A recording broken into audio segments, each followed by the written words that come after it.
Rachel, let's go through your paper. And here's my grading rubrics right here. And you did well. You got your LY word. I see your LY word. Your who, which. Very good on that. Your www.asia. You have it right here. Your when. Very good. Your quality adjective.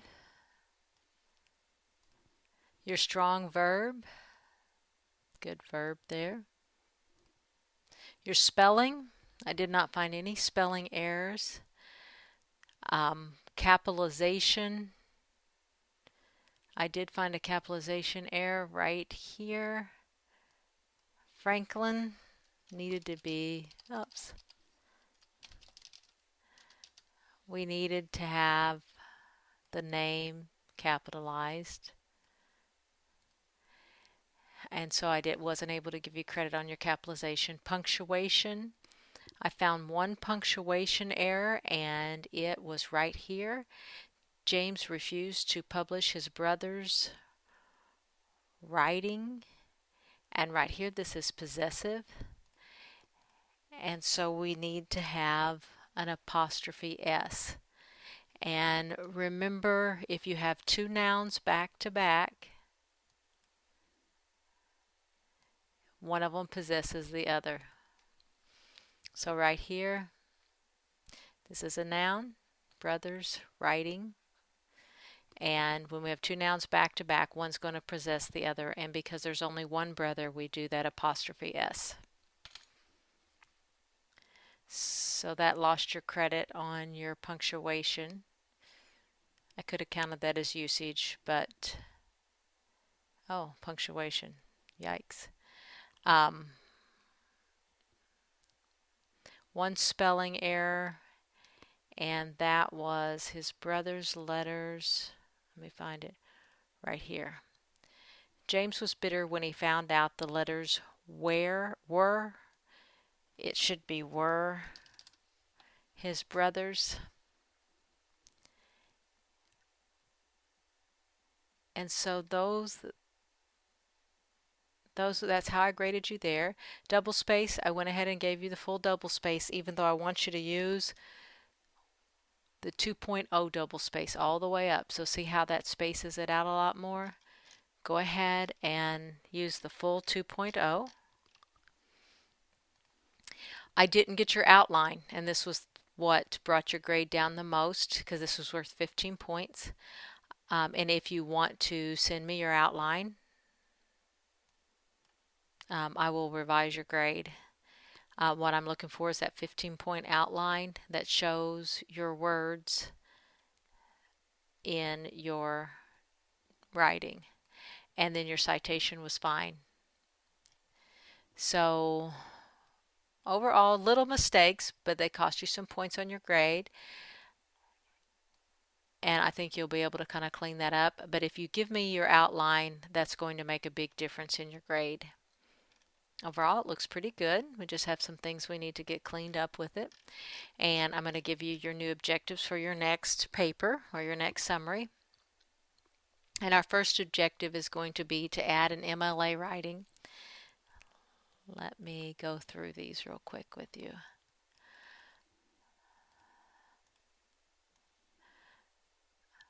Okay, our objectives for our next assignment that we're going to be working on. We're going to add an MLA heading, and we are looking to learn the MLA style, which is the style you're going to use for most college writing. The second thing is I want you to use that full 2.0 double space. I need your 15-point outline. So be sure and include that. You can include it as two documents so that I can compare your writing from your outline. And we're going to add some sentence openers as our dress-ups. And we're going to focus on two sentence openers. And that is a subject opener and a prepositional phrase opener. Whoa, I guess I can't write any further. A prepositional phrase opener. So those are going to be our two new objectives. You've already done the double space, the 15-point outline. I just don't have it. I'm going to show you the MLA heading I want you to do, and we're going to talk about our sentence openers. And just because we're changing to sentence openers doesn't mean that we discontinue using our other dress-ups. Those other 5 dress-ups, you need to start including those in all of your writing. That will be a point for including one of those in each of your papers and marking it, just like you did here where you underlined it.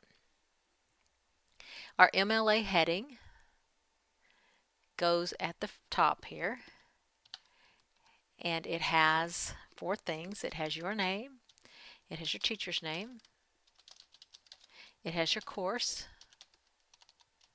and it has the date. And it is double spaced just like the rest of your paper, and it uses the same font and in the same font size. And so you will put your name, my name, whoa, and the course, which is Institute in Excellence in Writing, and then the date.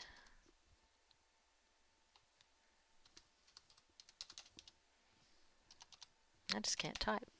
So this is what we call our MLA heading. It's on the first page of your document. Now, sentence openers. So this is what I want you to include in your next paper. The next new thing is sentence openers. Subject opener, that means we open with a noun. And let's go ahead and go through and just let's look at what you've already used as sentence openers. This first one, Benjamin Franklin, that is a subject opener. Okay, and then we have a helping verb and a verb. He was born. And then we have, we're not going to do all of these, but we have a couple of prepositional phrases. Then it was known as Massachusetts Bay Colony. Then we have a subject pronoun, we have a conjunction. Now we won't have those as one of our openers. And we have a linking verb. His father, a subject noun, a personal pronoun. And you did a nice job with this appositive. Josiah Franklin was. So right now we have a subject opener, so this one's a subject opener. And this one is a subject opener because it doesn't matter that it has a little personal pronoun in front of it. I mean a possessive pronoun. He, okay, this is also considered a subject opener right here because it's a subject pronoun.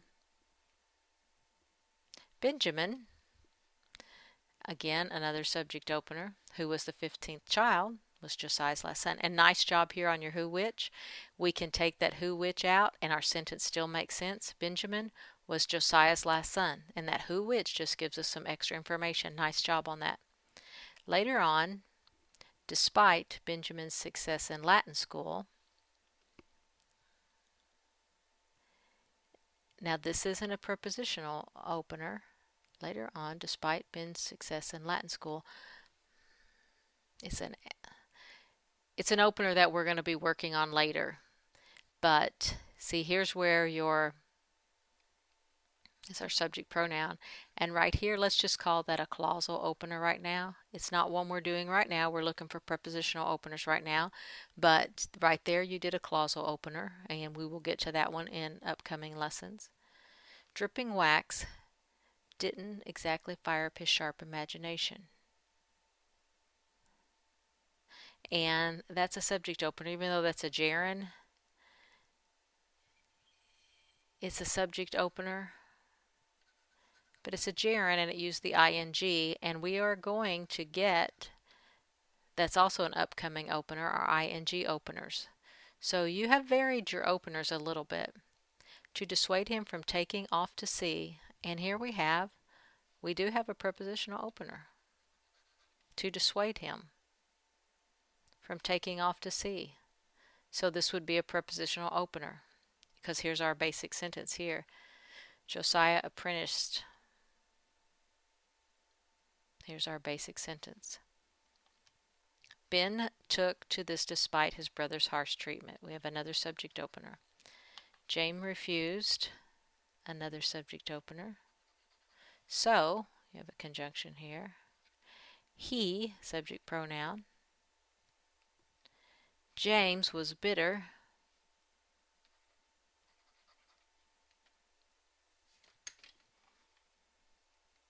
And somehow that went on top of that. But you can see most of your openers are subject openers, which are fine. That usually is how it is, but we want to learn to vary our subject openers. So we're going to work on adding subject openers, just identifying our subject openers, and adding some prepositional openers. And the way you can do that in your writing is right before it, when you want to count it, just type in, you can put subject before it, and write, he also had a Benjamin, who was Josiah's later son. Now, some of this has moved around on me. Dripping wax, okay, to dissuade him. And so right before it, I want you to try and put in a couple of prepositional openers, or identify a couple of subject openers for your upcoming paper. I'm not sure why that's all moved around. I hope that doesn't confuse you. So we're going to go through the writing process again, and that starts with a good source. So find a good source, pick anything you want to write on, and cite your source at the beginning of your paper. And after you have your good source, then you do a 15-point outline. Then you do your summary or the body paragraph. And then after you have that written, dress it up and format it. And our dress ups include all our 5 dress ups, our ly, our quality adjective, our strong verb, our ww.asia, and our who which. And then we're going to add 2 dress ups, subject openers and prepositional openers, because we're dressing it up with a variety of stylistic techniques that are hopefully will improve your writing.